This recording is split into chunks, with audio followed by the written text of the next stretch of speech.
Hello and welcome to our podcast, 10 Lessons It Took Me 50 Years to Learn, where we dispense wisdom, not just information, not mere facts, to an audience of future leaders at any age around the globe. In other words, we will be talking to interesting people about their interesting experiences. This podcast is sponsored by PDF, the Professional Development Forum. PDF helps up-and-coming professionals accelerate their performance in the modern workplace. My name is Siebe Van Der Zee and I'm your host. I'm originally from the Netherlands, currently living in the state of Arizona in the United States, also known as the Dutchman in the desert. My company is involved in executive search and performance coaching. And oh yeah, in my career, I've had the opportunity to live in 4 countries on 3 continents. I hope you will enjoy this program. Our guest today is Steve Zylstra. Welcome, Steve. Thank you so much for joining us. Absolutely. It's great to be here. Great. Steve is the president and CEO of the Arizona Technology Council, a growing nonprofit industry organization with, I believe, close to 1,000 corporate members at this moment. He has been in this role since 2007. Before arriving in Phoenix, Steve served as the president and CEO of the Pittsburgh Technology Council. Steve is a highly respected spokesman for the value technology can bring in raising social and economic standards, not only in Arizona, but throughout the United States. He is also a leading advocate for improving STEM education, science, technology, engineering, and math. He holds a degree in automotive engineering technology, and he was awarded an honorary doctorate of science in technology from the University of Advancing Technology. There's a lot of technology there, Steve. He was named Leader of the Year in the technology field by the Arizona Capital Times and Most Admired Leader by the Business Journal. Very, very welcome, Steve. I'm so grateful that you're here with us. Thank you. It's a pleasure to be here, and I'm looking forward to this. I got to ask you before we get into the 10 lessons. Arizona is a magical place in many ways. But if I look at industry, going back to perhaps the 1950s, technology has been such an important element of our structure. And today, the city of Phoenix is the 5th largest city in the United States. We are, I believe, still one of the fastest growing states in the United States. Technology has been such an important element, including emerging technologies, electric vehicles. I know you and I spoke about photonics, artificial intelligence, fintech, agri-tech. Where is that coming from? And where are we going? Well, as you suggest, it started fairly early here. It was actually in 1949 that Galvin brought Motorola here and really started the semiconductor industry. And it was right after World War II that the aerospace and defense industry started to grow here. And today, every prime contractor that serves the federal government has an operation here in Arizona. And it's a lot of things. I would say that one of the most important is our business climate. We're sort of light on regulation. We have a sort of low tax structure. Corporate taxes are modest or moderate for our region. It's just a really great place if you're running a business to locate that business. It's easier to attract talent here because of our weather. As you know, we have over 300 days of sunshine every year. So we have a great quality of life, a high standard of living, and a relatively low cost of living, particularly when you compare us to the other tech areas around the country like Austin and Denver and Seattle and, of course, Silicon Valley. So a very good business climate, an attractive place to live and work. And as far as the future, it's accelerating. I think our growth is now exponential, and soon we're going to be on the top of that list, like those states I just mentioned. It's impressive. maybe a silly remark, but the future looks sunny, right, in It Arizona? does. It does. Again, your background, you have been involved with so many companies, and you have your own experience. So to talk about the lessons that you have learned is something that we're all looking forward to. And the first lesson that you provided is, yes, that really was right. Yeah, so I inherited my work ethic from my father. To get through the years of traveling constantly on his job, getting stuck on the road, he was a truck driver, really was no excuse for him ever being late. He lived by the rule, always be early rather than late. It still works for me all these years later. Add to that the need to put an extra effort when the job requires it, do that every day. Going through the motions really doesn't cut it. You have to be reliable. I think reliability is something that others look for to remain confident in your contributions. So always be a model for the type of behavior you're expecting of others. After all, how can you want the best of other people if you don't expect the best of yourself? Yeah. Now, of course, it takes either a father or a mother that really looks out for their child. Um, it can also be that you go through the motions yourself, or perhaps through adversity, but lessons that you learned, and uh, as you said, to serve as a role model, right? Because circumstances can be different for people, but that's an interesting concept to use, to look at what you learn and to use that to teach and educate others. Exactly. Um, um, Lesson number two: know the man in the mirror. Well, as you know, we all have our strengths and weaknesses, and many people pride themselves in being quick studies of the other guy, looking for an angle or a way to gain an upper hand. Yeah. Unfortunately, many also know more about others than they do about themselves. Self-reflection is a very important thing. Everyone should know their own weaknesses as well as their strong suits. We gain skills and knowledge over the course of our career. And if we work to our strengths, we'll be happier in our job. And that's really what leads to longevity in any job, is the fulfillment and the happiness that we have. For those areas where we need help, address them, through formal or on-the-job training. This is one of the reasons my organization, the Arizona Technology Council, focuses on taking people to a higher level. But the learning shouldn't be career-centric. Develop new skills through your life. We're all hearing over and over again the importance of lifelong learning. None of us ever know everything. We can always learn something new. And I think knowing yourself and understanding those strengths and weaknesses is a critical characteristic you need to be successful. I think there's a lot to this point. Uh, Perhaps the challenge is, and I typically like to point at myself, that we all have, can I say, blind spots when it comes to weaknesses. It's sometimes very difficult for people, no matter how talented they are, to recognize perhaps their weak spots. And that's something that we all have to be aware of, that we may not recognize our own weak spots, or blind spots, and that's one of them.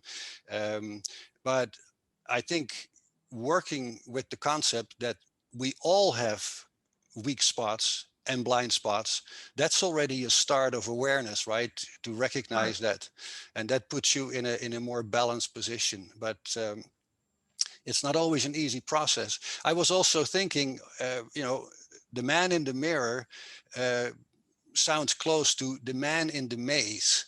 The man in the maze is a concept used by Native American tribes, where when you go through life, you don't know what's going to happen next. I can always say, well, we know what the weather was yesterday, but I cannot really predict what it's going to be tomorrow.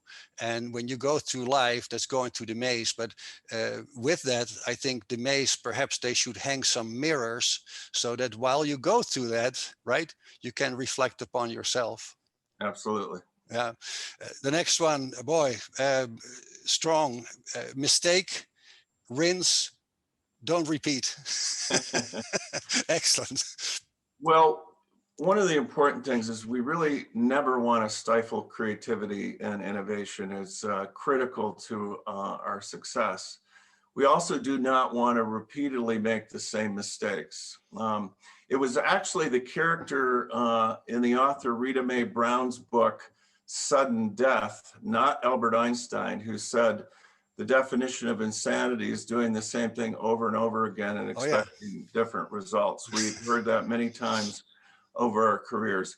I think learning from all our experiences helps eliminate unnecessarily repeating things that we know do not work in certain situations. And this is true whether you're building the next great thing or building your own career path.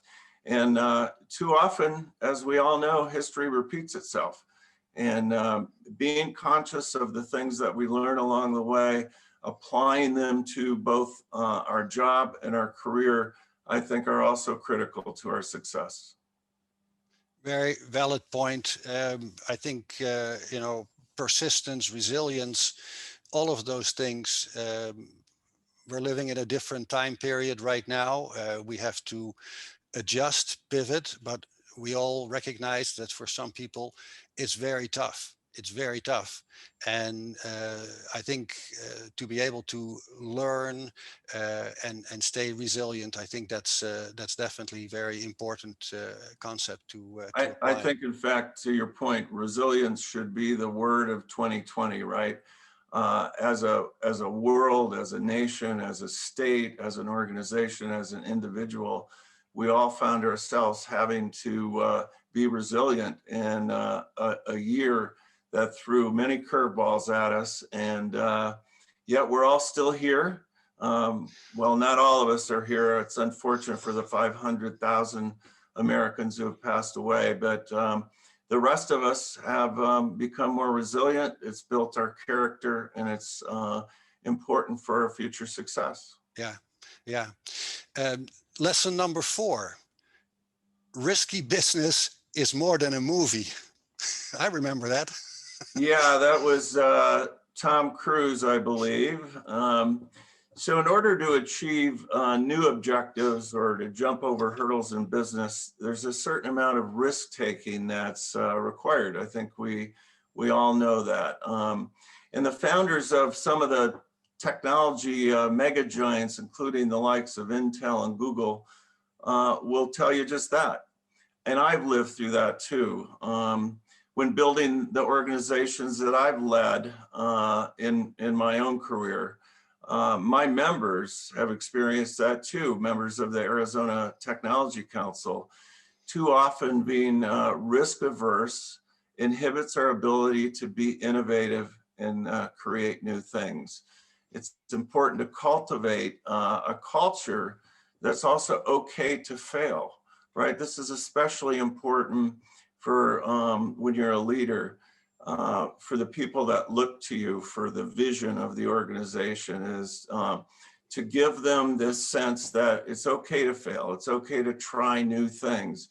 Again, we don't want to be insane. We don't want to keep repeating the same mistakes, but we do want to take risks in our business because they're important to develop that next new thing, that next new service that we need, because we need to continuously innovate. The world is constantly changing around us. And as a consequence, the product that worked yesterday may not work in the future. So we got to be willing to take risks. It's a topic that I think we can devote a full podcast to, just that one, right? The importance of that. And I see in several countries, and definitely the United States, the spirit of entrepreneurship and that is being promoted as part of the culture. And at the same time, as you said, sometimes things go wrong. You fail. You learn from those failures and you pick yourself up because no one else will pick you up, and you go into it with new ideas, new ways, and lessons learned. So I think very valuable, and obviously worldwide this applies because we're all individuals, and this is helpful. Uh, Absolutely. yeah. The next one, Steve. Believe me when I say. Well, show me someone who claims to have been born confident. And all I can say to that is really. Uh, People who know me now likely would be surprised to learn that my earliest and most important lesson was to overcome my lack of self-confidence, especially when I hadn't yet developed any experience of note. So I grew up in a fairly small town, didn't have a lot of life experiences. The world that I knew was somewhat small. But I eventually realized I was standing in my own way, that I was inhibiting my own ability to be successful. You always want to believe in yourself. You'll actually discover that you can do more than you ever thought was possible. This is really an important lesson. By going beyond what at first you believed you were capable of achieving, you continuously ratchet up that success ladder. So never sell yourself short. You have to believe in yourself. And when you get to that other side, it'll be amazing to you how easy that was when you believed in yourself. Wow. Is there a particular moment in your life that triggered that, or was it sort of a, yeah, go ahead. I would say that, again, coming from a small town, and then getting a college education, I was the first in my family and the only one in my family to get a college education. You don't really know what's ahead of you. You don't know what that job is going to be like, or working for that company is going to be like. And so it inhibits you from wanting to gain additional ground. And overcoming that, once I overcame that in my first and second job, I realized that going forward, that while I may not know what's on the other side, I know I'll be fine when I get there. And as long as you have all these other sort of inherent characteristics, your drive, your ability to work hard, being reliable, all these fundamentals, you'll be fine. And so it's those experiences where I saw a challenge ahead of me, particularly career oriented, not knowing whether I was going to be able to do that job, but forcing myself forward was critical to my success. Yes, interesting and powerful. Self-confidence. Lesson number 6: no need to go it alone. Well, mentors are critically important. I was lucky enough to have had several individuals in my career who listened to me, advised me, supported me, believed in me. And even when I was bordering on being a non-believer myself, that self-confidence issue, it's reassuring to be able to turn to someone who has the wisdom and the experience that can help you envision your own path forward. Knowing you have someone in your corner who cares about your being successful can be helpful in identifying both opportunities and pitfalls and avoiding the pitfalls. This is extremely useful to help shape your decision-making process. So, I've been fortunate throughout my life, whether it's been in high school or college, whether it's a teacher or professor, or in my career, to have people that I could rely on, that I could trust, that believed in me and were willing to give me frank advice about the next steps I was taking. So don't try and go it alone. Involve family, friends, mentors, to make those hard choices, or particularly earlier in your career when you don't have a lot of experience and you're still lacking a little bit of self-confidence. Don't go it alone. Now, I have a question, because of course we can all appreciate and value a mentor. Did you look for a mentor, or were there mentors that reached out to you? Yeah, that's a really good question. I've been lucky in my life not to have to go search for mentors. It just happened to be people I was around, either through my family life, my friends, or through my career, that allowed me to benefit from their experience. I would say one of my best mentors, particularly for the stuff that I do in this phase of my career, the last 20 years of my career, is a guy by the name of Milton Stewart, who helped create at the federal level the Small Business Innovation Research Program.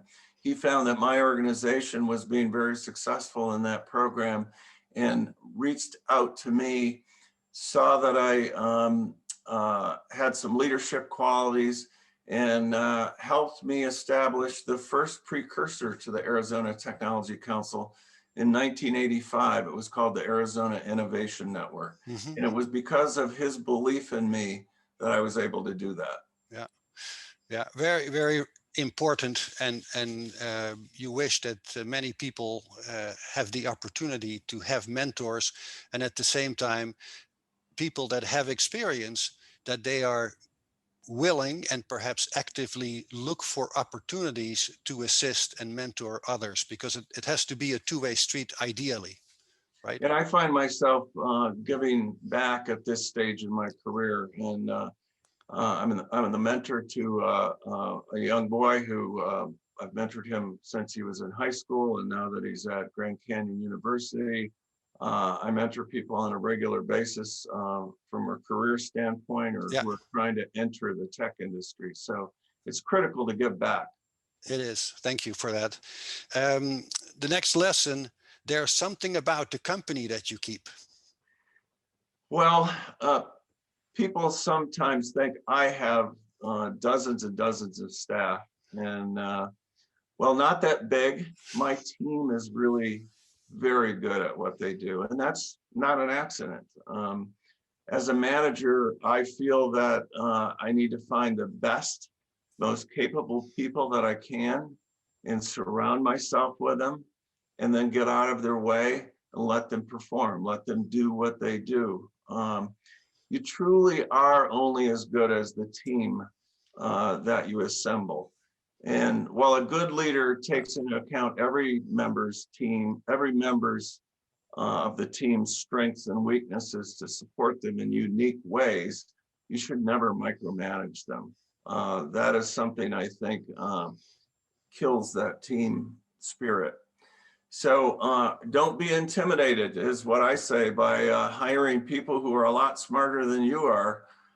It will pay dividends over and over and over again. And I've been, again, very lucky to surround myself with exceptional people. And as a result, we have an exceptional organization. It's not simply because of my leadership, it's because of the contributions that every single team member makes every day of the week. I can attest to that. And with a joke, I think that's why you and I are friends, right? That's right. No, but it's very, very true and relevant again, that to surround yourself with, quote unquote, the right people, especially in a professional career type of situation, that is important. I think another responsibility of leadership is getting the right people in the right seats, right? Yeah. You could put people in a job that, they don't have either the inclination for, or the experience, or the skill set, but that's your job as a leader, to make sure you have the right people, and then you have them in the right seats. It's very important part of management. And so is the next lesson that you provided. Thank you goes a long, long way. Empathy. We talk about leadership and surrounding yourself and setting people up for success, but saying thank you, very relevant.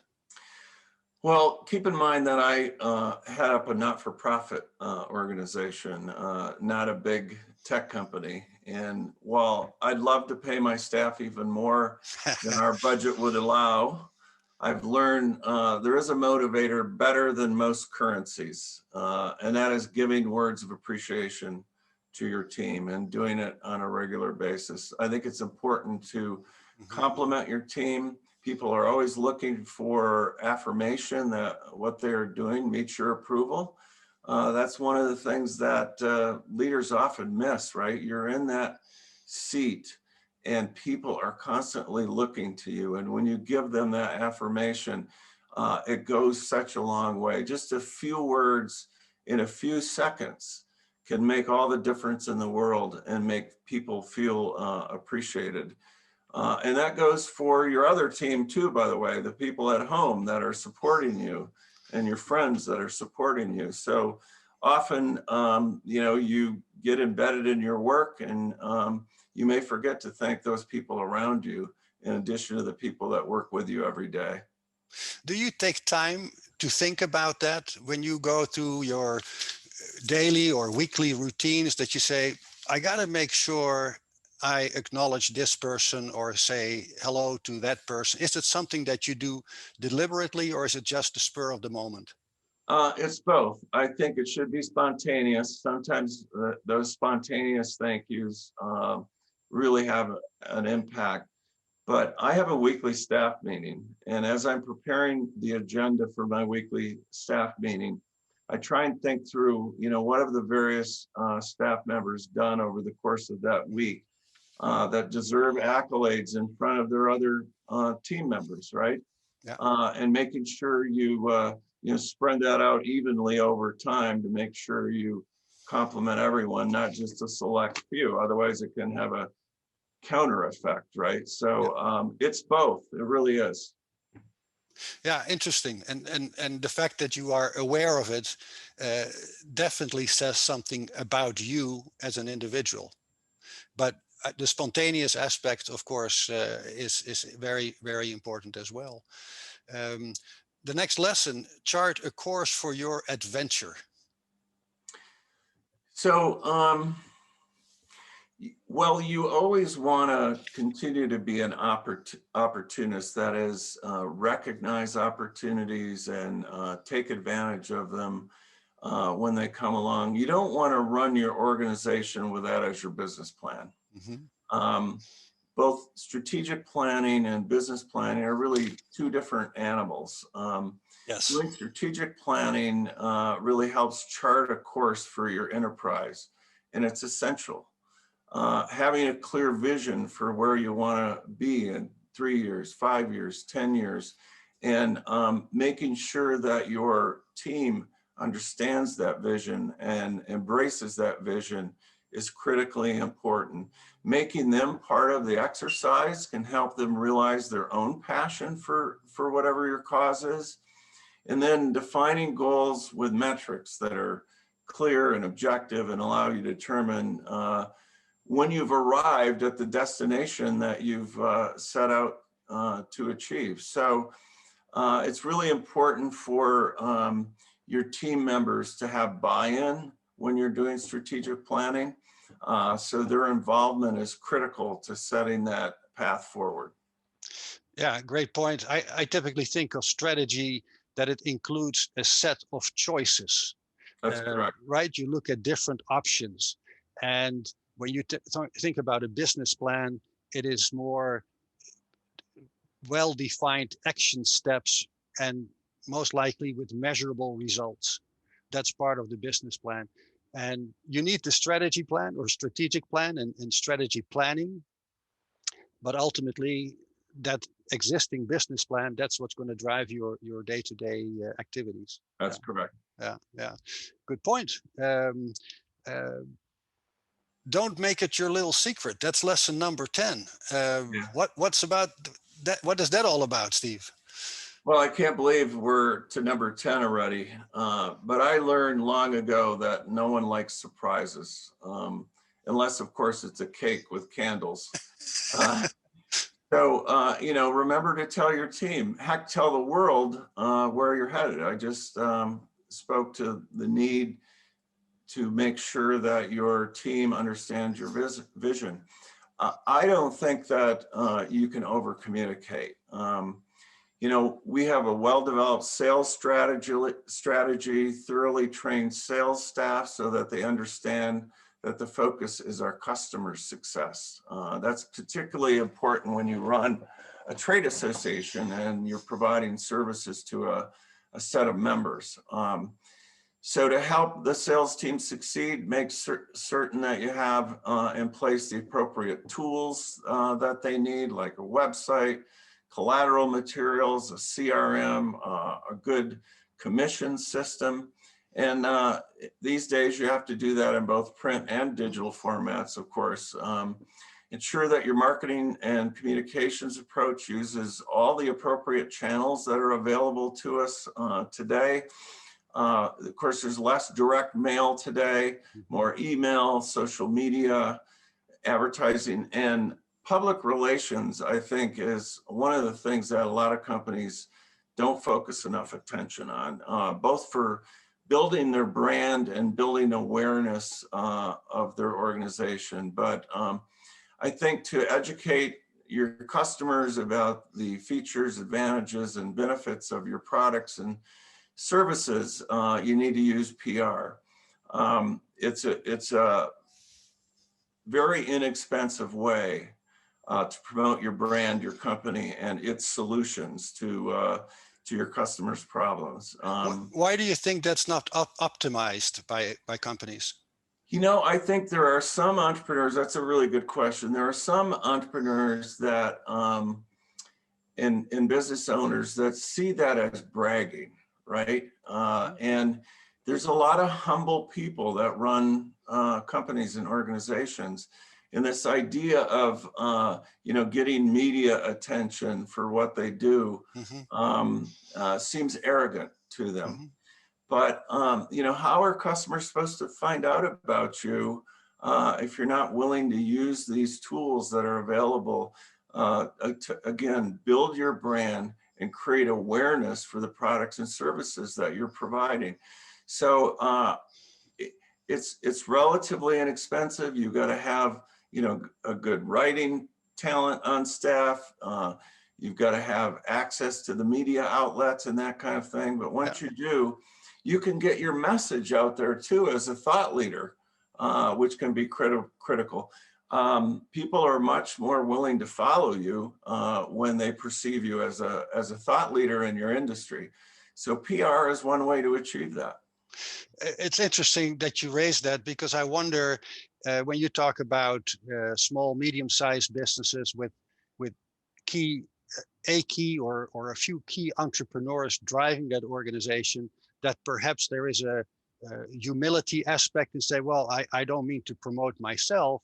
And when you are working for a major corporation, pick a company, Intel Corporation, then it's not so much personal, because you work for that big organization and you advertise and you brand, and that's all there's to it.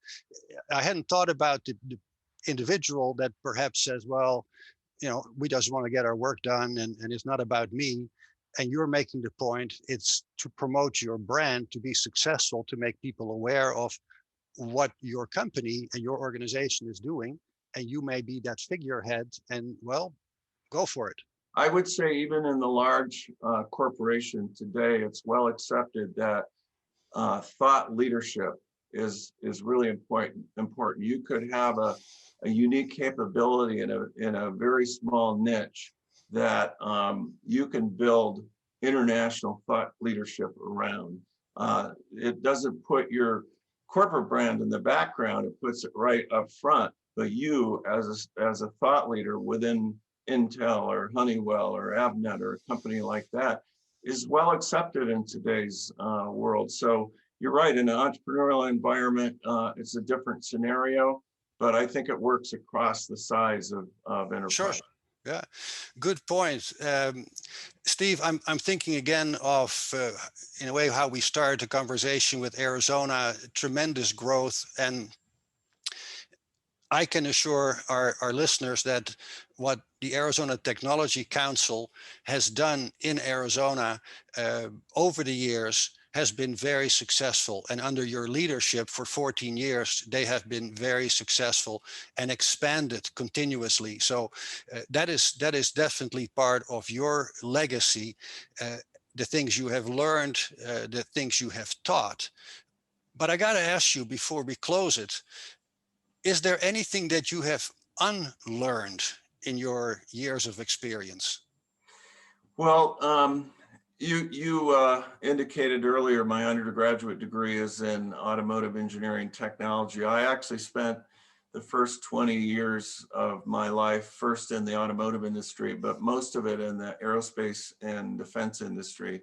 So, I have an engineering undergraduate, and I did do engineering for maybe the first 10 years of my life, and then through my success, ascended into leadership in the aerospace and defense industry.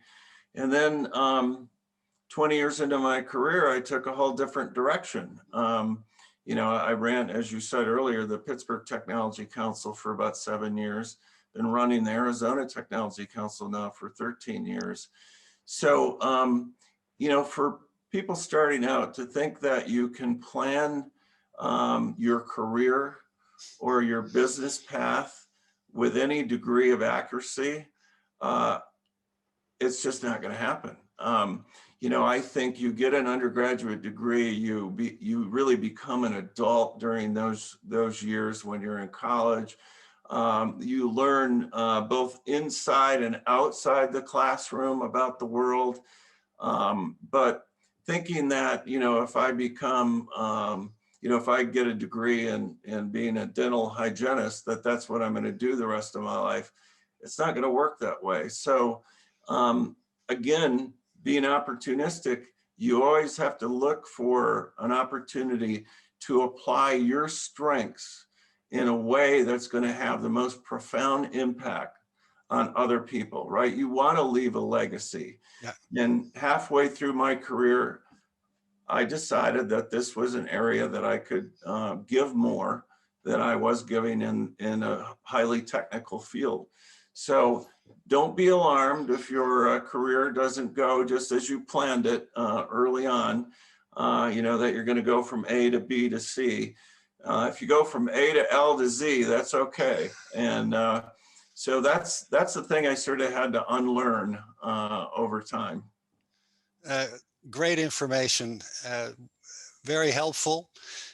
We all go through careers, and even if we are, let's say, in an advanced career situation, I like to use that wisdom by saying, my best years are still ahead of me. And sure, I add to that, my chances of winning Wimbledon are long gone.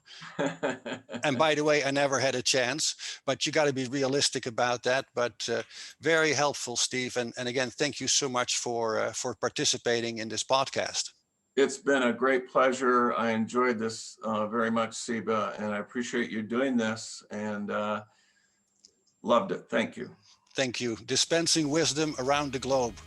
You have been listening to the International Podcast, 10 Lessons It Took Me 50 Years to Learn, produced by Robert Hossery and sponsored by the Professional Development Forum. PDF provides webinars, social media, podcasts, and parties. And the best part, it's all free. For more information, please visit professionaldevelopmentforum.org. Thank you and stay safe.